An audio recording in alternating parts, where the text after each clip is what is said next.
Hello there, my friends. It's December 27th, 2016, and it's time for today's big story.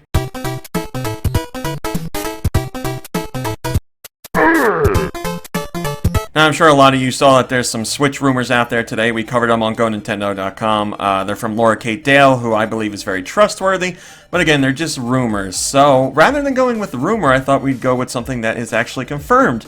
And it's looking back on the days of the Wii, and this information comes from developer Redfly Studios. So Redfly Studios worked on a number of Wii games, probably most notably Mushroom Men, which was an original IP, and man, I really liked that game, but that's besides the point. They updated their website with new prototypes, and they showed off 4 prototypes for games that they were working on for the Wii, but they never came to fruition. Redfly was working on an update for Dig Dug.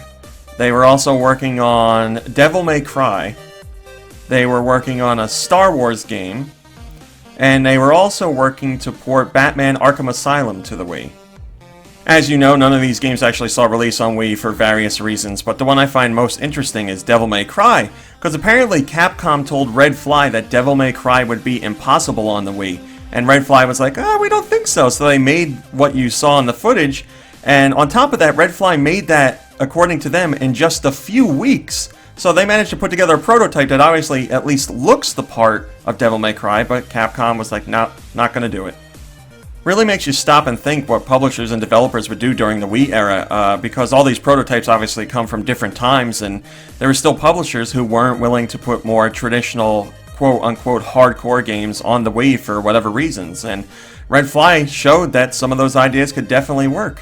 Mike in Television over on GoNintendo says, I wonder when these were done. I also wonder if some of these didn't see release because of the standard def versus high def issue. In other words, people didn't want to see their AAA titles in standard def as they would look inferior to the PS3 and Xbox 360 versions. I imagine lack of market killed Dig Dug. Yeah, Dig Dug, you can probably see why that didn't happen, but the other ones, that's an interesting point. Maybe the companies that were involved with those games or the publishers didn't want to see them, you know, in standard def because the Wii wasn't capable of 720p or 1080p, so I don't know, maybe they were like, oh, people are going to see our games and think they look ugly, or maybe there'll be a commercial for one of the games and people will see the Wii version and mistake it for a PS3 or 360 version. Be like, oh, that looks terrible, I'm not getting that, because, you know, graphics are what matter, so.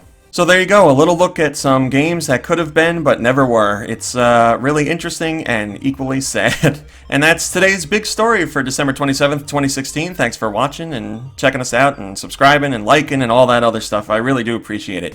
We'll be back here tomorrow with another video, and I hope you will be too. So until then, have a lovely day, and we'll see you tomorrow. Hey guys, RMC here from GoNintendo. If you like what you saw in the video, why don't you give us a thumbs up and maybe even subscribe? We'd love to have you. If you want to see what else we're up to, you can check out GoNintendo.com for 24-hour Nintendo news. You can visit us on Facebook at facebook.com/GoNintendo. You can check us out on Twitter at twitter.com/GoNintendoTweet. And we're even over on Instagram at instagram.com/GoNintendo. I put all the links in the description just to make it easier for you guys to follow. Thanks a lot.